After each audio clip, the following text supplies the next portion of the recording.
إن الله وملائكته يصلون على النبي يا أيها الذين آمنوا صلوا عليه وسلموا تسليما. Assalamualaikum warahmatullahi wabarakatuh.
Alhamdulillah,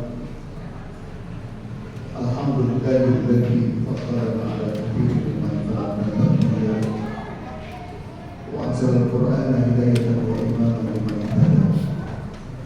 Asyhadu an la ilaha illallah wahdahu la syarika lah wa asyhadu anna Muhammadan abduhu wa rasuluhu man la nabiyya ba'da. Allahumma shalli wa sallim wa barik ala sayyidina Muhammadin wa ala alihi wa ashabihi wa tabi'ahum amma ba'd. Usikum wa iyaya nafsi bittaqwallah wa ta'atihi qala ta'ala fi muhkami tanzilihi wa huwa asdaqul qa'ilin. A'udzu billahi minasyaitonir rajim. Bismillahirrahmanirrahim. فبشرناه بغلام حليم فلما بلغ معه السعي قال يا بني إني أرى في المنام أني أحببت فانظر ماذا ترى قال يا أبت افعل ما تؤمر ستجدني إن شاء الله من الصابرين. صدق الله وصدق رسولنا الحبيب الكريم ونحن على ذلك من الشاهدين والشاكرين والحمد لله رب العالمين. Hadirin jamaah Jumat yang dimuliakan Allah Subhanahu wa taala. Tiada kalimat yang pantas mengiringi takbir kita, rukuk kita, sujud kita, ibadah kita pada siang hari ini, kecuali ungkapan rasa syukur kita kehadirat Allah Subhanahu wa Ta'ala. Allah yang senantiasa memberikan karunia nikmat yang begitu banyak kepada kita. Sebagaimana Allah firmankan, inna a'tayna kal qawla wasalli li rabbika wanhar ila akhirah. Karena begitu banyak nikmat yang telah Allah berikan kepada kita, maka sudah selayaknya bagi kita sekalian untuk senantiasa bersyukur kepada Allah Subhanahu wa Ta'ala dengan mengimplementasikan apa yang telah Allah perintahkan kepada kita sekalian. Semoga kita yang senantiasa istiqomah di jalan Allah Subhanahu wa Ta'ala, Allah berikan kebahagiaan buat kita sekalian. Salawat dan salam kita sampaikan kepada junjungan kita Nabi besar Muhammad sallallahu alaihi wasallam, Nabi akhir zaman dan Nabi yang akan.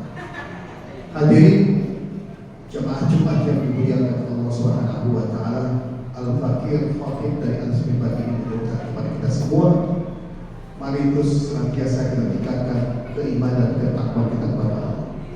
Karena tidak ada yang lebih baik pakaian yang kita hantarkan di hadapan Allah kecuali sejauh mana ibadah kita, kebaikan kita, iman kita, takwa kita kepada Allah Subhanahu wa Ta'ala. Itulah yang kemudian menjadi pertimbangan Allah Subhanahu wa Ta'ala kepada kita sekalian. Imma nahnu fil jannah wa imma nahnu fil nar. Apakah kita masuk dalam surga Allah Subhanahu wa Ta'ala, ataukah kita malah dimasukkan ke dalam neraka Allah? Karena jemaah yang dimuliakan Allah Subhanahu wa Ta'ala, insyaallah mudah-mudahan kita yang senantiasa terus melaksanakan apa yang Allah perintahkan kepada kita, kita termasuk daripada Allah yang ibadah hati penting. Hadirin rahimakumullah, sudah berapa lama lagi saudara-saudara kita dari seluruh dunia yang saat ini sedang berkumpul di tanah haram, yang mereka terpanggil untuk melaksanakan dan menunaikan ibadah haji, dan memang ini menjadi pilihan yang Allah akan melaksanakan seluruh rangkaian ibadah haji semenjak tanggal 8 nanti, 8 Zulhijjah, kemudian 8 Zulhijjah ini adalah rangkaian tarwiyah, kemudian tanggal 9-nya mereka wukuf di Arafah, tanggal 10-nya mereka melakukan jamarat pertama di Arafah, kemudian setelah itu mereka melakukan rangkaian-rangkaian kewajiban dan bahkan diakhiri dengan tawaf ifadah. Bagi kita sekalian hadirin yang dimuliakan Allah Subhanahu wa Ta'ala, ada sebuah sunnah yang dimuakkadahkan oleh Allah Subhanahu wa Ta'ala buat kita sekalian yang banyak diberikan karunia rezeki oleh Allah.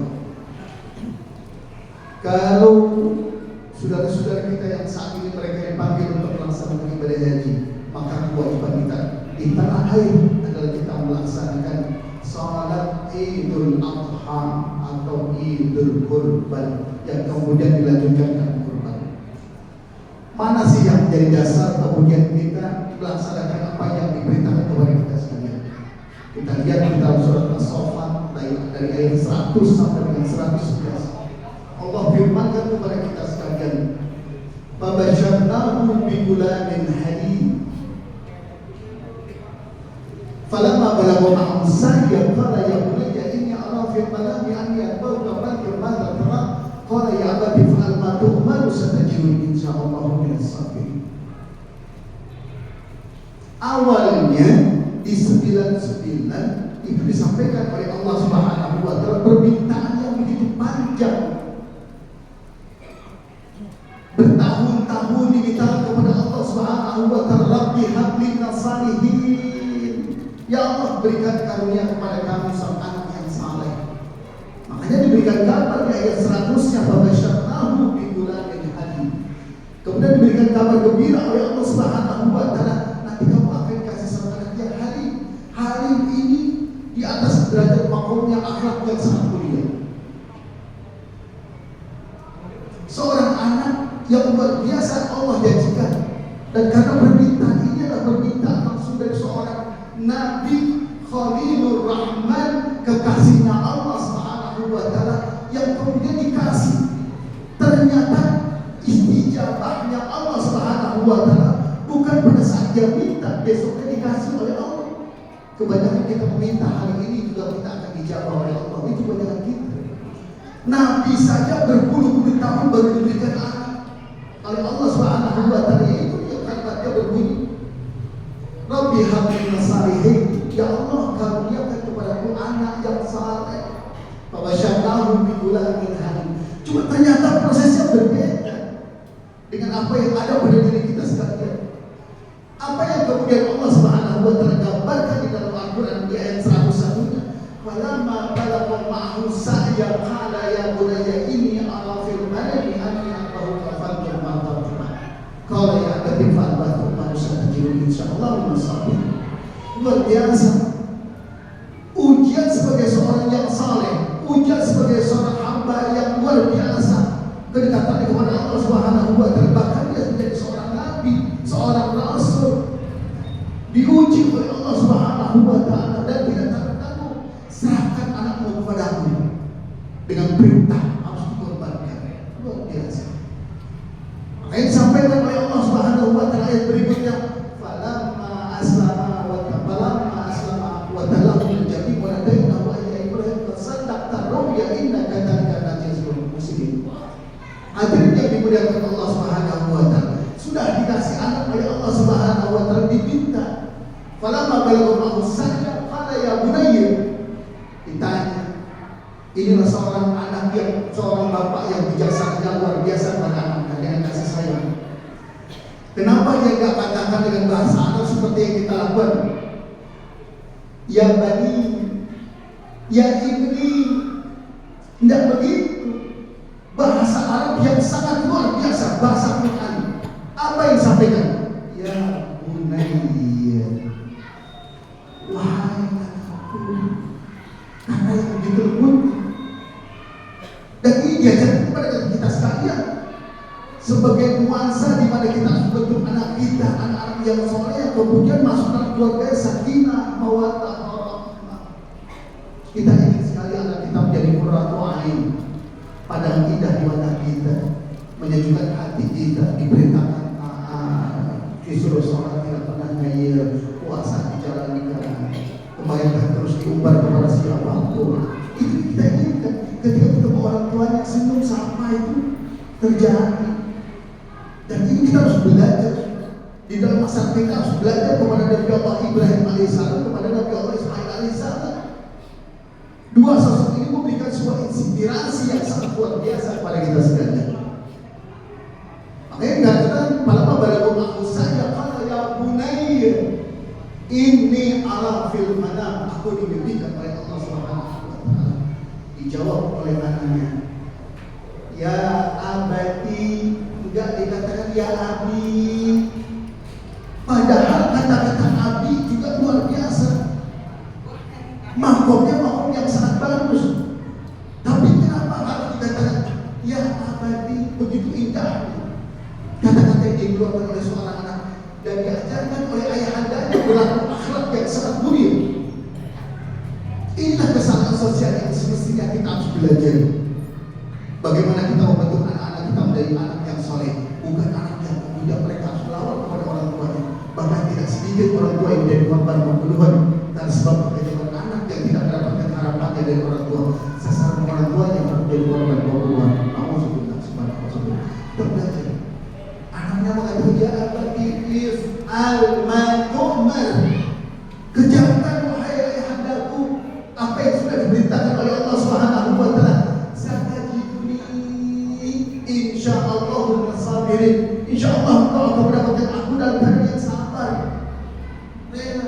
Makanya dilanjutkan dengan ayatnya falamma aslama wa tallahu lil jabin. Ketika keduanya sudah berserah diri, anak dibawa di atas bumbu kita, kemudian diletakkan di atas bebatuan. Saat di mana Nabi Allah Ibrahim alaihissalam akan melayangkan dia punya senjata tajamnya berupa pisau dan seterusnya, ketika itu akan tajamkan Allah akan dipotong kepada anak, apa yang terjadi?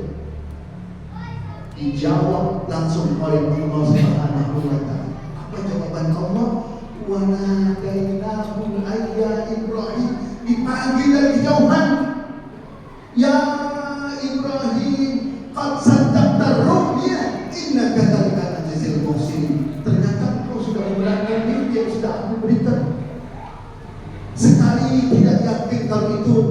Berita dari Allah Subhanahu wa taala dikatakan kepada Allah, panjang waktunya, tidak malam besok, terus ditunggu. Benar enggak dari Allah Subhanahu wa taala? Berikutnya diberikan lagi oleh Allah. Enggak yakin juga. Akhirnya yang ketiga itulah menjadi sebuah sandaran keyakinan dari Allah Ibrahim alaihissalam. Wah, ternyata ini benar datang dari Allah Subhanahu wa taala. Baru Allah SWT katakan, "Qad saddaqta ru'ya inna kadzalika najzil muhsinin wa fadainahu bi dzikrin azim." Aku ganti dengan kipas yang besar. Jamaah yang dimuliakan Allah Subhanahu wa taala, apa yang bisa kita ambil dalam lingkup sosial masyarakat kita?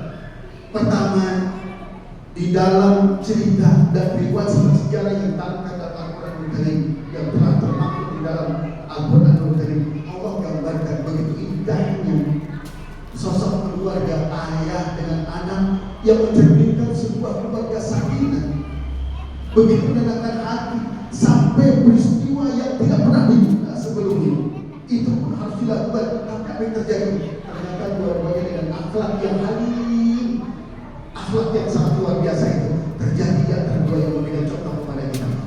Kata-katanya ketika anak yang harus korbankan tetap dia harus mengatakan apa? Yang ada di ayahnya bilang ya bunaya. Dialog yang sangat indah dengan akhlak